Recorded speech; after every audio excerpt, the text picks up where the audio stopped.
Bapak Ibu, Tuhan selalu bekerja dalam kehidupan orang percaya, termasuk hari-hari ini. Segala macam isu kehidupan, pergumulan, bahkan pencobaan maupun penderitaan sebetulnya bisa menjadi sebuah cermin di mana kita bisa menilai kualitas iman kita dan kekuatan kita sebagai orang percaya. Tuhan tentunya mau iman kita ini kuat, teguh, khususnya di akhir zaman ini. Siapa sih orang yang teguh imannya itu? Yang pertama, ia adalah orang yang sanggup berdiri sampai akhir dalam pertandingan imannya. Yang kedua, ia juga adalah seorang yang sanggup berdiri sendirian bersama dengan Tuhan pada masa-masa yang Tuhan izinkan. Yang ketiga, ia adalah seorang yang sanggup berdiri untuk orang lain yang lebih lemah imannya. Bagaimana kualitas iman Anda dalam menghadapi segala sesuatu yang terjadi hari-hari ini? Situasi kehidupan kita yang kita alami mungkin tidak mudah.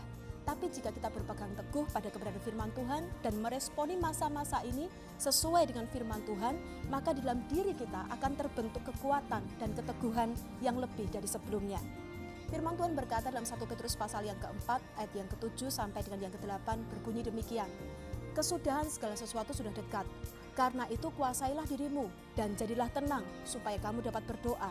Tetapi yang terutama, kasihlah sungguh-sungguh seseorang akan yang lain, sebab kasih menutupi banyak sekali dosa.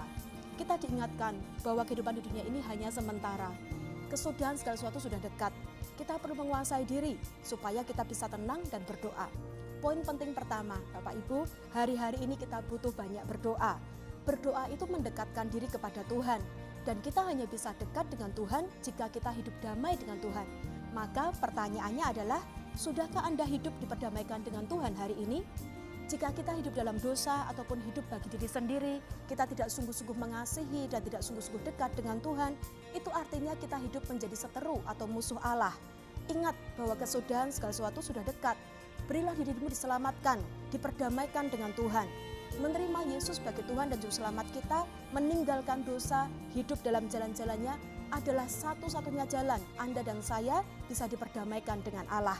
Mari saudara, tanggalkan semua beban dosa, kuasai diri, dan dekatkan diri kita kepada Tuhan.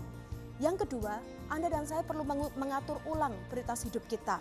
Sebab firman Tuhan berkata, yang terutama adalah kasihilah sungguh-sungguh seorang akan yang lain, sebab kasih menutupi banyak sekali dosa. Mari prioritaskan kasih dalam hubungan kita dengan semua orang. Ampuni kesalahan orang lain, hiduplah dengan damai dengan semua orang. Juga ingatkan semua orang, terutama yang dekat dengan kita, bahwa mereka juga perlu diperdamaikan dengan Tuhan, dan kita tuntun mereka datang kepada Kristus. Bapak Ibu, dari waktu ke waktu kehidupan kita ini di dunia ini akan terus digoncang dan diterpa dengan berbagai macam isu dan pergumulan. Corona mungkin hanyalah salah satu isunya yang awal-awal ini. Mari kita kembali ke firman Tuhan, dekatkan diri kita kepada Tuhan, dan bertaskanlah kasih dalam hubungan dengan semua orang. Tuhan memberkati.